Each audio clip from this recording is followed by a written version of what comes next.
Hey guys, today we're going to talk about histograms.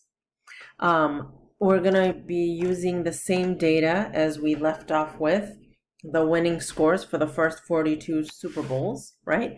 So what we did last time was we tallied up the data and we made a frequency table and we decided on classes, right? And these were our class limits, 10 to 19, 20 to 29, and so on.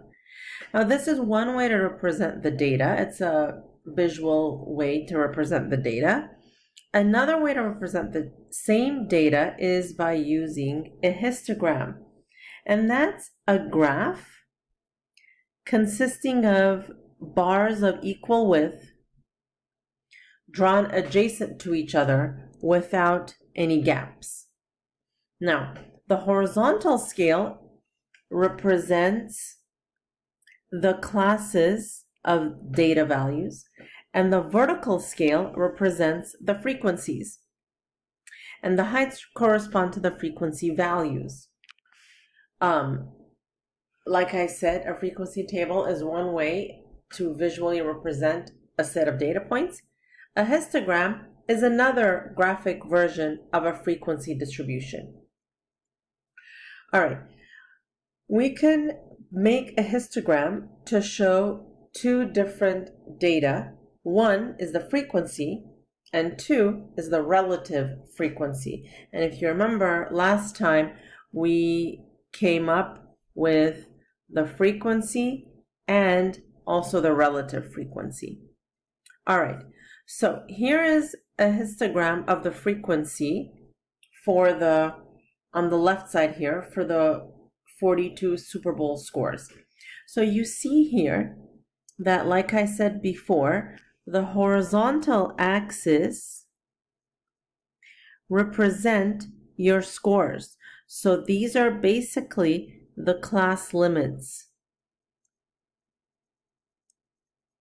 right? Remember here, we wrote down what the class limits were, 10 to 19, 20 to 29, and so on. Then, in our frequency distribution table, we tallied up how many were in each class, the frequencies. So we said there was 5 in the first class, 16 in the second class, and so on.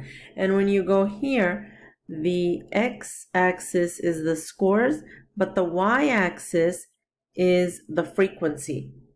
So in the class of 10 to 19, remember we said there were 5. And if you look here, you draw a line at 5. In the class of 20 to 29, there was 16. Then there was 15 in the next class, and so on and so forth, and only 2 in the last class. So this is not a bar graph, this is a histogram, and remember, in a histogram, there are no gaps in between these two bars. So you just go over, you put the line where the frequency is, and then you just connect them with no gaps in between. So that's the frequency histogram. You can also make a histogram of the relative frequency. And in that case, look, the x-axis is the same exact thing. It represents scores. You've got the same class limits and so on.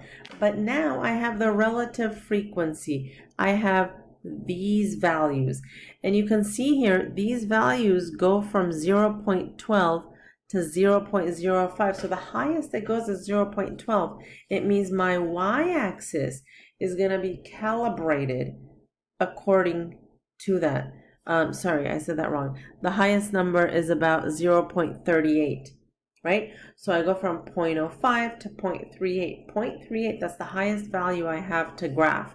That means my y-axis here doesn't have to go very far at all. So even if so look at this one, they go by, 0.1s. So this is 0.1, 0.2, 0.3, 0.4. So even if I stopped my table at 0.5, my y-axis, that would be okay. And then again, I go ahead and I put in my relative frequencies. So 0.12, 0.38, and so on and so forth.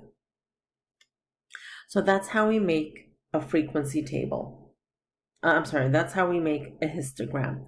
So what you are going to do, if you had to create a histogram for this, is the exact same thing. What you would do is a vertical axis and a horizontal axis. All right.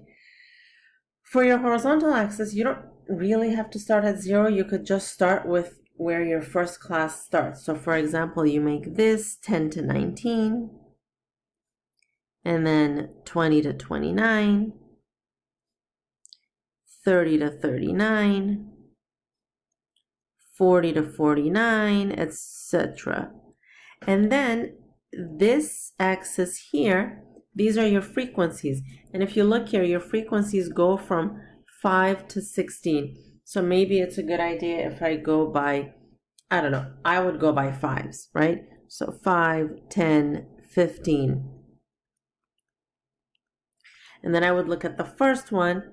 It goes up to 5 here. The next one goes to 16. And so on and so forth. That's how I would make my frequency my histogram. Now, can we use the calculator to do it? Of course we can. Let me show you how to use the calculator to do it. So in your calculator, you're going to put in that data, and it just so happens that I've already done it here. So what you see in column A here is this data. I went across 35, 33, 16, and so on. And if you can see here, I have 42 scores. Now, I'm going to go up here, keep scrolling up, and click on the header of this column. And here, I want to put in a label. You can put in any label. You can put in the letter A. I'm going to just type in scores, because that's what that is. Where's my S? Right? Scores, enter. Now, you're going to do control, add a page, this dock button, control, and this button. And so this adds another page. And here you're going to select number 5, add data and statistics. You already see the graph icon there, right there. And so look at what it does. These are all of your data points. Do you see that? It made a scatter plot for you. But we don't want that. So go here, click at the very bottom where it says click to enter a variable, and then it shows here, what do you want it to label? You want it to label the scores, and look at what it does. Oh my God, how cute is that? If that is not the most satisfying thing on the face of the earth, then you know what? I don't know what is. Okay, so do you see how it organized the data for me? Like, these are all of the data points organized on the x-axis. So now what I'm going to do is I'm going to go to menu, plot type, and look, I want a histogram. Okay, watch this now. Boom. Oh my God. Seriously, like the coolest thing on the face of the planet. Okay, now it made class widths as it saw fit, but we want to give it our own class widths. So what you're going to do is menu, plot properties, histogram properties, and then you're going to go into bin settings. Okay, what we call classes, TI Inspire calls bins. I don't know. You want to make it equal bin width. Okay, so what do we want the width to be? Well, the width of each of mine are 10. So I want this to be 10, right? Because each of the classes have a width of 10. And then the alignment, you want to make this the leftmost point. So what's your first class limit? It's 10, right? You start at 10. Because remember, like the first class starts from 10 to 19. So the leftmost value is 10. Press OK. Look at that. So that's exactly what we wanted to do here. Now, in order to see this scale a little bit better, we're going to go to Menu. I know it's a lot, but you can, replay. So Menu, go to Windows Zoom, Windows Settings. I want my x-axis to start from 10. And I want it to go, gosh, 59 really bothers me. I want to make that a round number and make it a 60. And the height, right? So the height, what's your highest frequency? It's a 16. So I want it to go a little bit past 16. That means Y max, I want to make that one 20. Press OK. Look at that. Look at what a beautiful distribution that is. And now, look at what else you could do. If you hover on one of these, look, this is going from 10 to 20 and you've got 5 points. 20 to 30, 16 points. 30 to 40, 15 points. And so on and so forth. Okay, honestly, very few miracles happen in this planet, and that's one of them. That is one of them. If only the coronavirus case had a simple solution like that.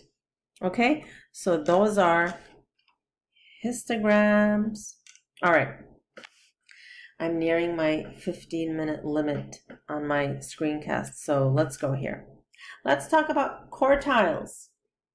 In a set of data, quartiles divide the data into 4 equal parts.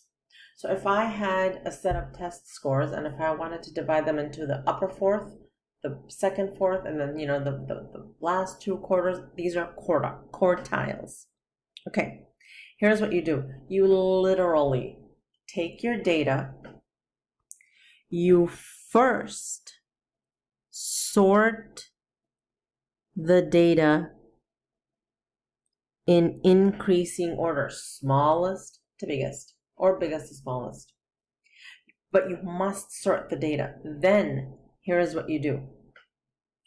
You cut it in half. That's your median. You call it Q2. That's the second quartile. Now, you have 2 halves. Is that right? You have an upper half and a lower half. You go to the lower half, you cut it in half.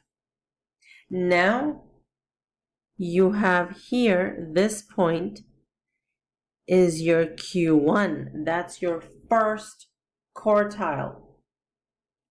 You go to the upper half and you cut that in half. And now this is your Q3, third or upper quartile. So, recap.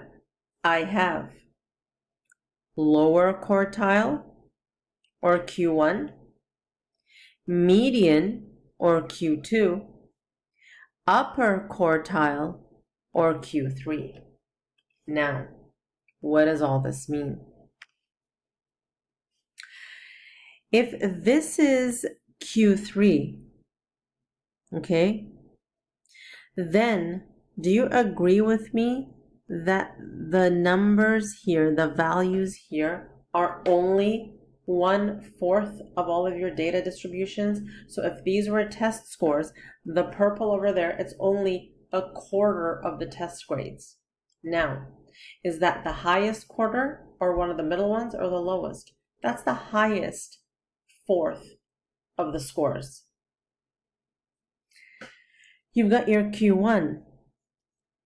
Below that, this is your lowest quarter of the scores. Okay, so think about that. Now, let's go a little bit deeper. Q1, that's that green division, first quartile or lower quartile. separates the bottom 25% from the top 75%. So if this is the bottom fourth, the bottom 25%, if we take out that 25%, how much of the test scores are left? 75%. So if this is the bottom 25, then I've got on the other side the remaining 75. Q2, or the second quartile, it's the same as the median.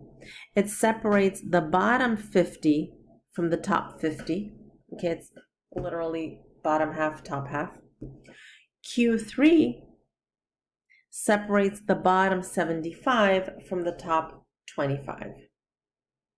All right, so now what we're going to do is we're going to use that same data set of the Super Bowl scores to determine Q1, Q2, Q3. So now we go over here and look at our data, and immediately we realize, oh my gosh, what a mess. This isn't even in order. So first, I have to put it in order. All right, so let's put it in order. It just so happens I've already done that here, and I'm going to transcribe it. So first, sort data. All right, so I have a 14, and then I have 3 16s. I have a 17. I have 3 20s, 2 21s, a 23, actually 2 23s, 3 24s, a 26, 4 27s,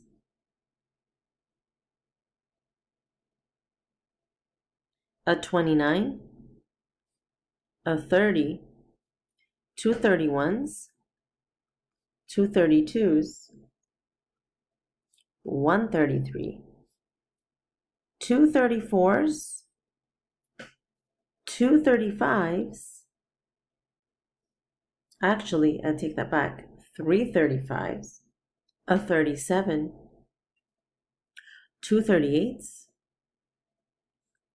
a 39, a 42, a 46, 48, 49, 52, 55. And I know that about, the upper or 75% of you are asking, oh my gosh, do we really have to do this on the test? Most of the data on the test is sorted, and you're not going to have as, a large set of numbers. So don't worry too much about that, okay? All right. We sorted this. Now what we're going to do is we need to cut the data in half. Remember, we have 42 scores. That means the middle, right? When I cut it down the middle, I'm going to have 21 and 21. And so past the 21 point, that's right here. Okay, so I count 21, 1, 2, 3, 4, 21. And so here is my Q2. Now, on one side of this blue line, I have 21 scores. On the other side, I have 21 scores. In the first set of 21 scores, I need to find the median of that, right? That's an even number. So I need to have 10 on one side, 10 on one side. And when I count, this 23 is Q1. And then in the upper half, this 35 is Q3. All right? So Q1 is 23. Q2, look at that blue line. It doesn't lie on top of a number. It lies between two numbers. So I need to take the median, right? The mean of that, 29 and a half. And then Q3 is 35. Now that we've got Q1, Q2, Q3, we have we can find what we call a 5-number summary. And the 5-number summary always has the same 5 numbers. The minimum, Q1, Q2, Q3, and the maximum. So in example 9, we're going to use the same data points to create a 5-number summary. And when you're told that, all you do is this. Oh, what's the minimum value? 14. Q1, 23. Q2, 29.5. Q3, 35. And then what's the highest number? 55. Maximum, 55. And that, ladies and gentlemen, is the 5-number summary. And lo and behold, the 5-number summary is just 5 numbers. Okay? All right. There you have it. So from this, you can go ahead and move on to your homework. Thank you very much.